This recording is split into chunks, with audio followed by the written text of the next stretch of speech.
بینەرانی بەڕێز خۆشەویستانم ئەم کاتتان باش بە خۆشحاڵیەوە لە بەرنامەیەکی نوێی چاپێکوتن لەگەڵتانم بۆ گفتوگۆکردن لەسەر ژمارەیەک بابەتی هەستیار و گرنگ لەم بەرنامەیە گفتوگۆکەین سەبارەت بە چەمکی دیموکراسی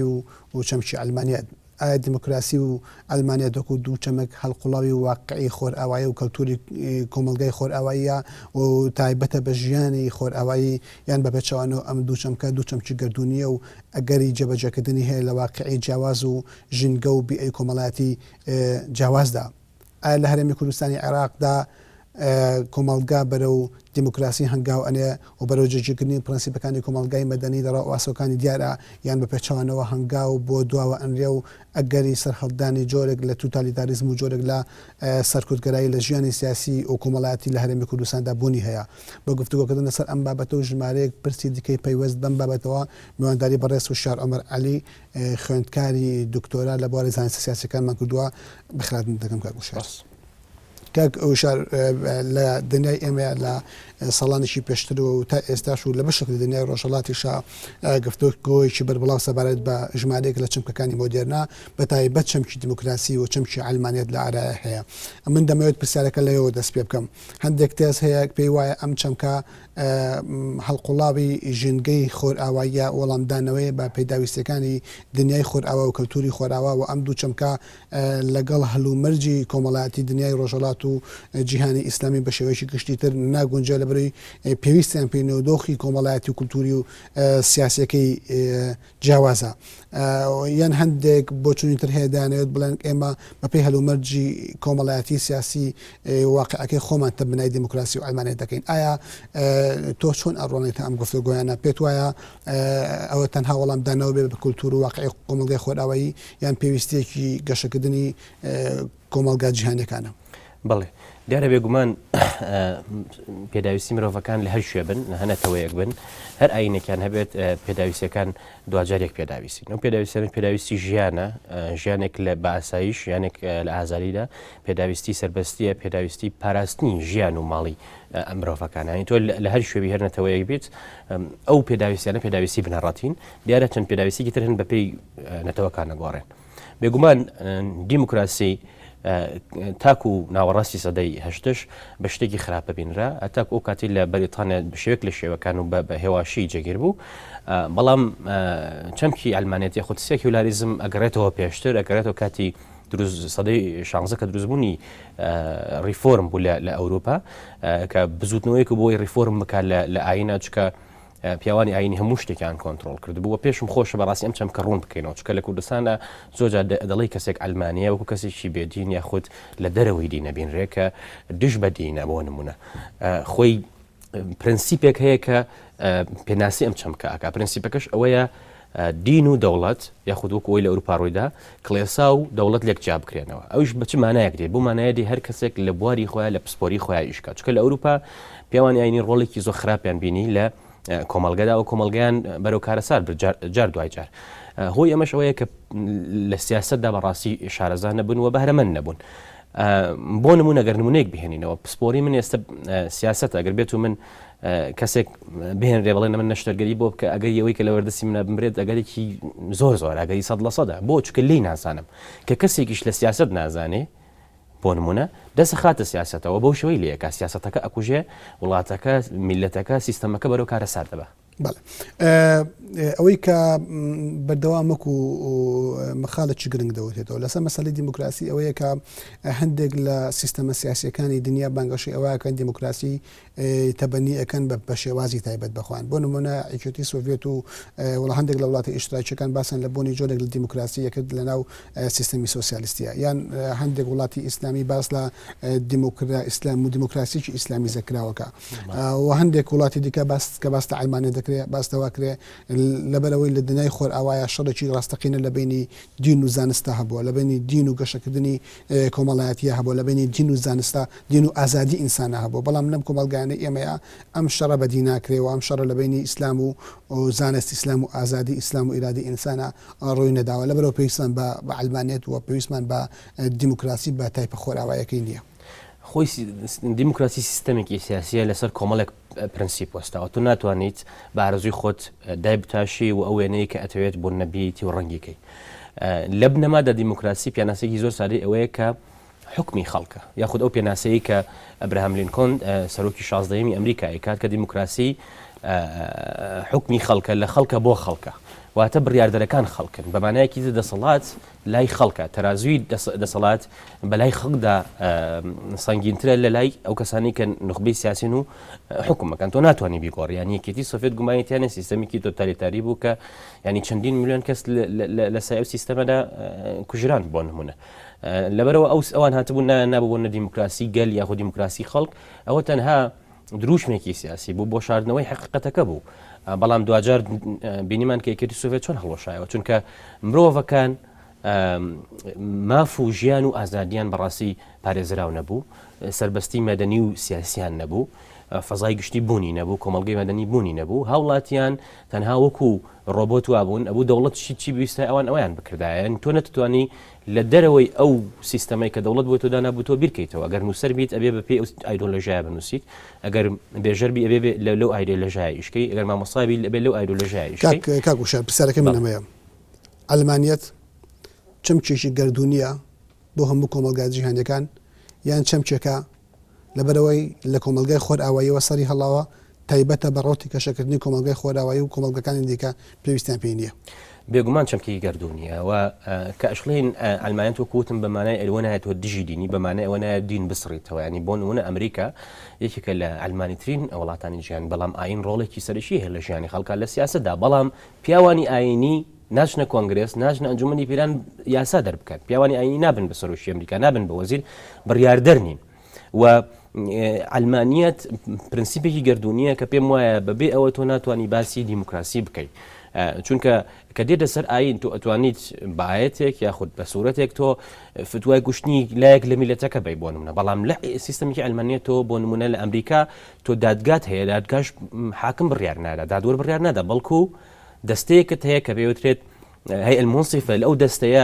لە 12 هاوڵاتی ئاسایی پێکات و دێن گوێ لە قەزیەکەگرن ئەوان بڕیاردن ئایا تۆ تاوانباریان نە بەڵام لە سیستەمێکی ئاینە تۆ پێویستە بە هەیە منصفە پێویستی بە جووەری نیە تۆ کەسێک بڕیارەدا و کێشەکەش لەوان نییە کە گرفت بۆ نمونە لە خودی ئاینە گرفت لە بۆن ئەوەیە کە چۆن کۆمونیستەکان وەرگێڕانی خۆیان هەبوو بۆ دیموکراسی کەسانی ئاینەتون وەرگێڕانی خۆیان هەبێت تەفسیری خۆیان هەبێ بۆ نمونە بۆ ئاین ئەتوانن بەکاری بێن بۆ بەرچەوەندی سیاسی خۆیان بۆ لەناوبردننی ڕکابەرەکانیان بۆ ئەوەی کە کۆمەڵگە بکەنە کۆمەڵگەیەکی بۆ نمونە یەک ڕەنگ و یەکدەنگ ینی گرفتەکە لەوایە یەک کەس ئەتوانێت بۆ نمونە لە جەردی خوا قسە بکات لە کاتێکە ئاین هاتووە بۆی کە کۆمەلگا ڕێکخان نەک بۆی وێرانی بکات باشە کاکە وشار لە کۆمەلگای مە باس و خواسێکی زۆر سەبارەت بە دیموکراسی هەیە ئەو باس و خوازیش سەبارەت بە ئەلمانیەت هەیە بەڵام دیارە چەمکی ئەلمانیەت ئەو باسکردنی لەم کۆمەلگانەیە تا ئێسش باسکردنێکی شەرمنانەیە وەکو پێویست قسە لەسەر تێز و مەفاهیمەکانی نەکراوە من ئەمە لە تۆ بپرسم ئەگەری جێبەجێکردنی دیموکراسی هەیە ببێ جێبەجێکردنی ئەلمانیەت زۆر ئەستەمە پێم وایە توانی بڵێ مەحاڵە لەبەرەوە تۆ وەکووتم ئەمە پەیوەندی بە پسپۆری و بە شارەزایی بوارە چێچەکانەوە هەیە من بۆ خۆم ڕێگە نادەم دەست خەمە بواری ئاینیەوە بۆ نمونە خوتبەیەکی ئاینی بدەم لەبەرەوە لی نازانم وەگەر بیشی کەم حتمما ئاینەکەشە شێوێنە کە کەسێکیش دێت بۆ نمونە وتاربێژی مزگەوتە دەست خاتە سیاسەتەکەەوە هەمان ئەکا لەبەرەوە من خۆم ڕێگە بە خۆم نادەم بەڵام ئەو ڕەنگە بۆ شێوە بیر نکاتەوە ڕێگە بە خۆی بدا کە بەو شێوەی ئەوێ دنیابینی خۆی بسەپێنێ تۆ لە دیموکراسیە بنەمایەکی سەرەکیەوەی هاوڵاتیان ئازادی سیاسی مەدەنیان هێویش بۆمانەیە ئەوەیە کە ئازادن چۆن بیرەکەنەوە ئازادن چۆن دەری ئەبرن ئازادن چۆن جل ئەپۆشن ئازادن چی ئەکەن چی ئەخوێنن چۆن ئەژین بەڵام ئاین ڕێگە بەمە نادا ینی کەسێک ڕەنگە بێت دنیابینی خۆی بسەپێنێت تۆ ناتوانانی دنیابینیکی دیاریکراوە بەسەر دیموکراسیە بسەپێن چکە دیموکراسی یەکسانە بە هەمە جۆری بە فرێچەشنی چەند دەنگی و چەند ڕەنگی نەک یەک دەنگی و یەک ڕەنگی جا بۆیە ئەلمانیەت خاڵێکی دەستپێکە بێ بۆ ئێمە بتوانین سیستەمێکمانەوێ بەڵام لە هەمان کاتیشە وەکوتم تۆ نەهاتی بۆی ئاین بسڕیتەوە ئەلمانێت ئێستا لە ئەوروپا هەیە بەڵام ئاین ڕۆڵێکی سەرکەواتە هەر چشتە باسکردنێک لە سیستەمی دیموکراسی بەبێ باسکردن لە سیستەمی ئەلمانی باسکردنێکی بەتاڵ و بێناوەڕۆکە بێگومان پێم وایە زۆر گرنگە ئەتوانین قسەی لەسەر بکەین بەڵام پێم وایە دوجار دیموکراسیەکمان بۆ نمونە بۆ دروستە بێ ئەگەر بەبێ ئەلمانی بێ یاخود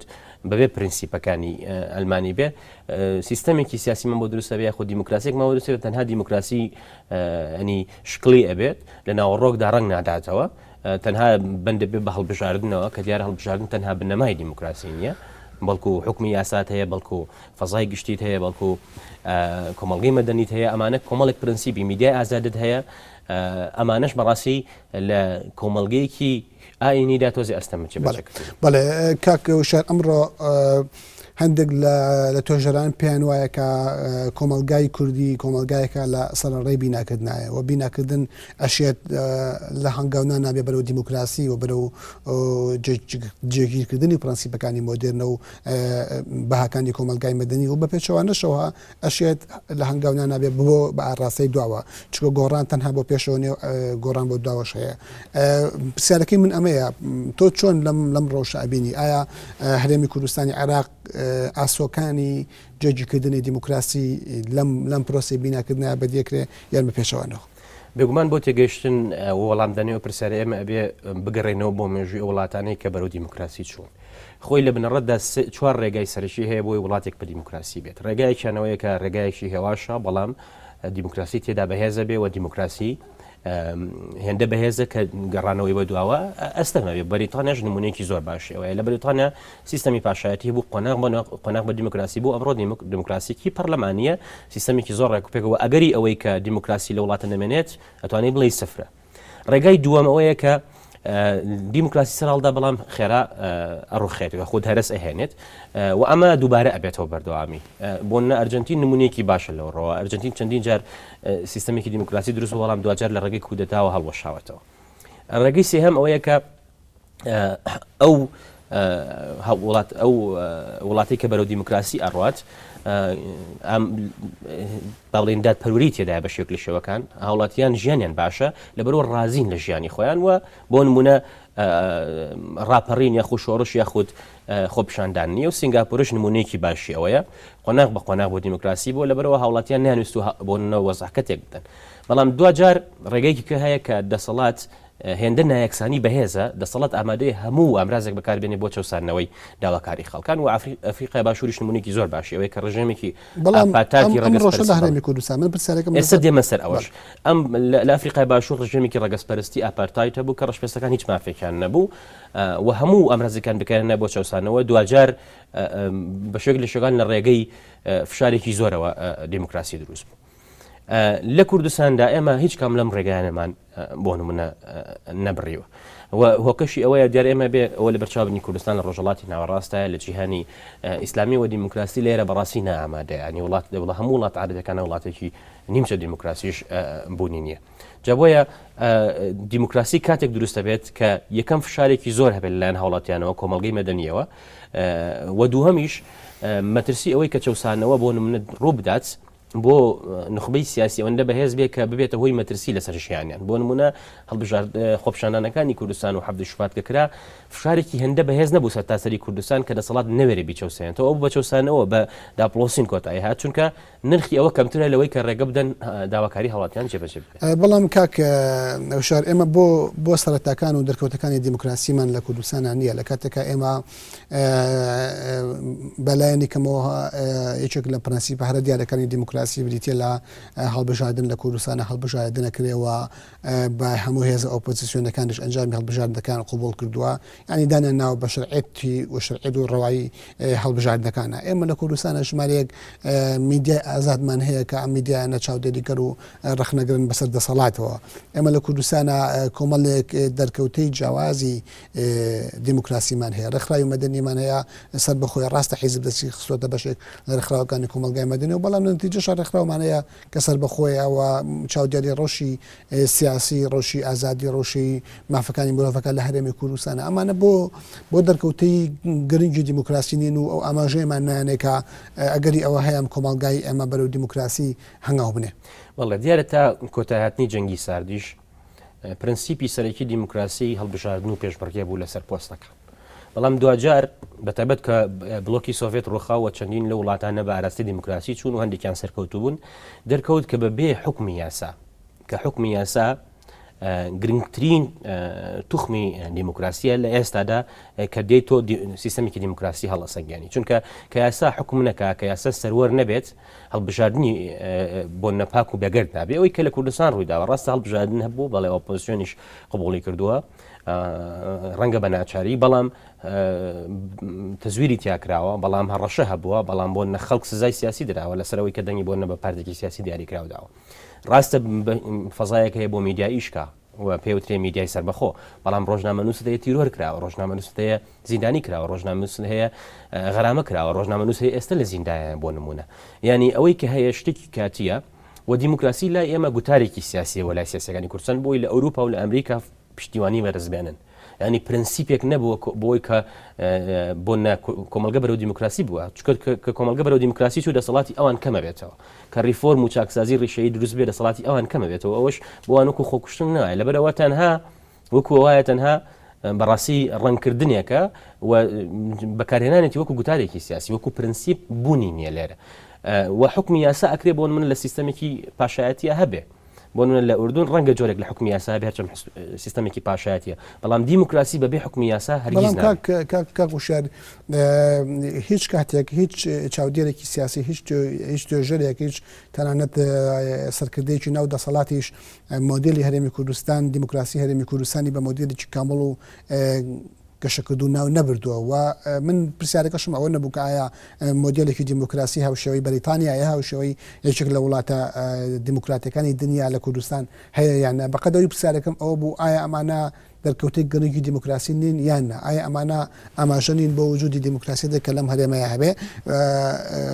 بۆ نمونە بوونی فرەحیزبی سیاسی لە هەرێمی کوردستانە بوونی ئالوگۆڕی مەسەلەن بیرۆڕا بۆری میدیا ئەمانە بۆ هێمای گەنجی دیموکراسی و تەنها ڕووکەشتن و مجاملەیەک بۆ وڵاتانی خۆر ئاوا سەیرێکی ئەوانە ڕێگای پێدراوە لەبەرەوە کوتم تا ئێستش هەڕەشەنین لەسەر بۆ نمونە دەسەڵات لە حاڵەتی دروستبوونی ئۆپۆزیسیۆن لە 25 حوتا بۆ خۆدەزانی ڕۆژی کوردستان تێکچوو لە 7 شوباتا ڕۆژی کوردستان تێکچوو بۆ چونکە تا ڕادەیەک بە ڕێژەیەک هەڕەشە بوو بۆ سەر ئەو دەسەڵاتی کە ئێستا هەیە ئەگینا بێت و ئەگەر بێت و فشارەکان زیاد ببن بۆ نمونە لەسەر ئەو دەسەڵاتە ئەگەر بۆی بکرێت بەڕاستی ینی پێشوازی لەوە ناکەوە دەریش کەوتووە کە پێشوازیان لە دروستبوونی ئۆپۆزیسیۆن نەکردووە هەوڵیشان داوە کە ئۆپۆزیسیۆن نەبێ بەڵام ئەگەر وتیشمان کوردستان هەڵبژاردننی هەیە و دیموکراسیە تۆ لە سیستەمێکی دیموکراسی پەرلەمانیا کە کوردستان بناو ئەوەیە پەرلەمان دەسەڵاتی سەرشیە پەرلەمان نتوانێت متمان لە حکومەت بسێنێتەوە پەرلەمان وەزارەتەکانی ناوخۆ و پێشمەرگە و بۆ نمونە هەواڵگری و ڕاگەنی باری ناسایی بەتایبەت کە ئیدا بە سەرۆکی حکومەت ڕاکەنرێت پەرلەمان ئەتوانێت بتمانێت لە حکومەت بسێنێتەوە بەڵام لە کوردستانە پەرلەمان ڕۆڵی نییە پەرلەمان ئەو کەسانی کە ئەچنە پەرلەمان ڕۆڵێکی زۆر لاوەکییان هەیە یاساکانیش کە دەرەکرێت تەنها یاسا دەرەکرێت یاساکان چاودێری ناکرێت ئایا ئەو یاسایان جێبەجێکرێت بۆ نمونە یاسای ڕۆژنامەگەری لە کوردستان دەرچووە ئەو یاسایە زیندانیتیانە بەڵام ڕۆژنامەنووسێک زیندانی دادگایی ئەکرێ بە دادگای سزای عراقی بۆ دادگای ئەکرێت نەک بە و یاسایەکە تەنها غەرامەی تایە و بۆ نەزیندانیکردنی تایە و لە هەمان کاتە تۆ دەسەڵاتی دادوەری کە زۆر گرنگە تۆ دەسەڵاتی دادوەریت هەبێ بۆ ئەوەی کە ئەو یاسانەی دەرەچێت لە پەرلەمانە هەم بزانێت تا چەند دەستوری بکە ئەوە خاڵێکی ترە بێ قسەی لەسەرکەن چکە تا ئێستا ئێمە دەستورمان نییە یعنی ئەمریکا کە بوو بە دیموکراسی یەکەم خەڵە بوو کە دەستورێکیان نووسی یعنی تو کە یاسایەک لە پەرلەمان دەرەچێت چۆن ئەزانیمە دەستوریانە دەستوری لە کاتێکا دەستورێک نییە کە بەراوردی بکەی بەوە و دەسەڵاتی دادوەری ناتوانێت لە پرسنەوە لە پێچینەوە بکات بەرامبەر هیچ بەرپرسێک بەرامبەر هیچ وەزیرێک لە کوردستانە لە کاتێکە ئەگەر سیستەمێکی نیمچە دیموکراسیش هەبێت کە کەسێک بۆ نمونە سامانی گشتی بەهادەردا کە بۆ بەرچۆندی خۆی ئیشی کردات کە ئەتوانێت لە پێچینەوە لە پرسنەوە لەگەڵا بکە بەڵێ تۆ سەرهەڵدانی ئۆپۆزیسیۆن لە هەرێمی کوردستان وەکو بزوتنەوەیکی سیاسی وەکو بزوتنەوەیکی سیاسی ڕەخنەگەر بەرامبەر بە سیستەمی سیاسی و بەرامبەر بە دەسەڵات لە هەرێمی کوردستانە چۆنە بینی پێت وایە ئەمە بە ئاڕاستەی دیموکراتیزەکردن و ئەلمەنەکردنی کۆمەلگای کوردی و هێنانە ئارای سیستەمێکی دیموکرات و ئەلمانیا چ کاریگەرێکی بۆ چ جێکەوتەیەکی لەسەر ژیانی سیاسی ئێمە هەبووە خۆی گۆڕانکاریی ڕێشەیی بەدەستهێناوە ینی پێم وایە لەوەدا کە دەسەڵات زیاتر وەڵاندەرەوەی هاوڵاتیانە هەوڵێک هەیە بۆ شەفافیەتی زیاتر بودجە بۆ نمونە هیچ نەبێت لە پەرلەمانە مناقەشە ئەکرێ ئەگەر کەم و کوڕیشی تێدا بێ ڕەنگە فەزایەکی فراوانتر دروستبی بۆ میدیای ئازاد لە پەرلەمان جۆرێک لە چالاکبوونی پێوە دیار بووە لە کۆمەڵی یاسادا ئۆپۆزیسیۆن توانێتی ڕۆڵ ببینێ ئەمە خاڵە پۆزیتیڤەکان کە ڕۆڵی هەبووە بەڵام پێم وایە هێشتا زۆر بۆی باسی ئەوە بکەین کە بۆ نمونە بتوانین دیموکراسیکی ڕاستەقینە دروستکەن چکە دیموکراسی بەڕاستی بە ئیشی لەسەر بکرێت بێ بەرنامە ئیشی لەسەر بکرێت و نابێت تۆ تەنها بەستەوە بێ بگەی بۆ نەبەدە سەڵاتە بێت تۆ بەرنامە هەبێ بۆی چۆن ئەم وڵاتە ئیدارەکە کە باسی دادپەروەریەکەیت چۆن ئەوە جێبەجێ ئەەکە ینی میکانیزم و بەرنامە و نەخشەدا ڕێژیت بۆی هەبێ تەنها بە قسەش نابێ بەڕاستی چکە ئەو حزبانێکی ئێستا دەسەڵاتیان بەدەستە بە قسە زۆر ئەڵێن لەسەر گاندڵی لەسەر نادادپەروەری لەسەر بێکاری بەڵام لە کردارە هیچ ناکەن بەرامبەر بەڵام ئەو پرسیارەکەوەیە کە تۆ چ ئەەکەی بۆ ئاراستەی ئەو پێشم وایە بزنەوەی گۆڕانی خۆی بۆ ئەناسێنێکە بۆ نمونە بزنەوەیکی ئەلمانیە و ئەگەر بێت و ئەو پرینسیپە بۆ نەپێشێل بکرێت پێم وایە لەوەدا بزوتنەوەی گۆڕان و دوجار ڕەنگە گەلی کوردی زیان بکە بڵێ بۆ چوونێکی سەبارەت بە و ناخۆچە سیاسیانایە ئەو بەلێکەوتە سیاسیانەی کە لە هەرێمی کوردستانە ئەیبینین لە بین دەسەڵات و ئۆپۆزیسیۆن ئەوەیە کە دەسەڵات بەتایبەت بزوتنەوەی گۆڕان بزوتنەوەیکی پۆپۆلیستە واتە بزوتنەوەیەکی شعبەویە تەنها شوێن بەدەستێنانی دەنگەکەوێت ئەوەی کە بۆ بزوتنەوەی گۆڕان گرنگە بریتی نییە لە کۆمەڵێکی ئەم وەکو بەرگریکردن لە ئەلمانیات یا لە لیبرالیات یا لە ئازادی تاکە کەسی یا لە دیموکراسی یا لەو بەهایانەی کە خۆی پێناساندەوە بەقەدەوەی بەدەستهێنانی ژمارەیەک دەنگی زیاترە بەڵگەشت بۆ ئەمە ئەوەیە لەو ڕووداوە گرنگانی کە لە ماوەی ڕابردووە لە پێشەکردنی ئازادی ڕووداوە لە سووتاندنی کتێب لە کێشانەوەی کتێب لە بازارە لە کۆمەڵەشتی گرنگ و هەستاری لەم بابەتە نابزوودنەوەی گۆڕان هیچ قسێکی لەسەر ئەمانە نەبووە و تەنانەت دیدەکی ڕۆشنیشی بۆ چەمشی ئەلمانیەت نیە کە تۆ خۆت لە سەرەتادا بە مەرجێکی گرنگی دیموکراسی بوونت ناوبرد ئەمە ئەومان پێناڵێ ئەم بزوتنەوەی شری ڕاستەقینە ئەم بزوتنەوەیە تەنها دەسەڵاتەوەی چیتر من سەرەتا دیارە من وتەبێژی بزوتنەوەی گۆڕانی مۆ ڕەنگە ئەو بەڵام دیدی خۆمەڵێم لەسەر بابەتەکە بێگومان گومانی تێدا نییە کە ینی لە کوردستانە زۆربەی پاردە سیاسەکان بۆ ئاراستە ئیشیان کۆ بوونە زۆرترین دەنگ بەدەستبێن چکە تۆ تاپ و نتوانانی بگەی بە دەسەڵات ڕەنگە ئاسانیش نییە و ناشکرێ بەڕاستی تۆکو ئۆپۆزیسیۆن بەرنامەیەکت هەبێت جێبەجێ بکەیت تەنها بە بەرنامە ئەمێنێتەوە ئەوەی کە ڕەنگە گرنگ بێت لە بزوتنەوەی گۆڕانە ڕەنگە خاڵەتەن کوردستان دڵیان پێخۆش بێ ئەوەیە کە لە سەرەتای دروستبوونی پەرلەمانی کوردستانی شەو لەنەوە دووە یەکێک لەو سەرکردە دیارانەی کە پێی باش بووە بۆ نەیەکێتی و نیشتمانی کوردستان بێ بۆ ئۆپۆزیسیۆن بە دوای دەسەڵات نەکەوێت بە ڕێز نەوشوان مستەفا بۆ دوجاریش هەوڵی ئەوە دراوە بەڕاستی کار بکرێت بە ئاراستی ریفۆرمی ڕاستەقینە بەڵام ئەمە بە تەنها کەسێک بە تەنها گرروپێک ناکرێت پێم وایە لە بەرژەوەندی هەموو خەڵکی کوردستانە بۆ نمونە کوردستان بێ بە دیموکراسی و ئەگەر تۆ داوای ئەبکەی کوردستان بێ بە دیموکراسی یاستا سەروەر بێ پەرلەمان ڕۆڵی خۆی هەبێ لێ پێچینەوە هەبێ کەسی گەندڵ دادگایی بکرێت ڕۆژنامەنووس ژیانی پارێزراوە بێ هاوڵاتی ژیانی پارێزراوە بێ ژیانی زەمان بکرێت ئەگەر ئەمانە بکرێت پێم وایە هەموو قازانجیتی ئاکەین و کەسێک شەوکاتە ناتوانێت هەموو کوردستان بۆ نەکۆنتترۆلکە بەو شێوەیە کە ئێستا هەیە کە کەسێک لە جیاتی بۆ هەموو کوردستان بیرەکاتەوە و ڕەنگە هەوڵەکەش ئەوە بوو بێت بۆ نمونە لە دروستبوونی ئۆپۆزیسیۆنە کە هاوڵاتی هۆشیار بکرێتەوە بەرامبەر مەماف وەرگەکانی چکە هاوڵاتی هەم مافی هەیە هەم ئەرکی هەیە لە بەرامبەردا و ئەگەر کرا و هاوڵاتی هۆشیار بۆ ئەو کاتە دیارە هاوڵاتی ئەگەرزانی بزوتنەوەی گۆڕان لە بەرنامەکەی خۆی لای داوە یاخود ڕازگۆ نەبوو لەگەڵ دەنگدارانی خۆی ئەو کاتە حتمما ئەو هاوڵاتە دەنگی پێ نادرێت. بەڵام پرسیارەکەی من ئەوە نەبوو هێزێک ئۆپۆزیسیۆن بێ باش یان لە دەسەڵات بێ خراپە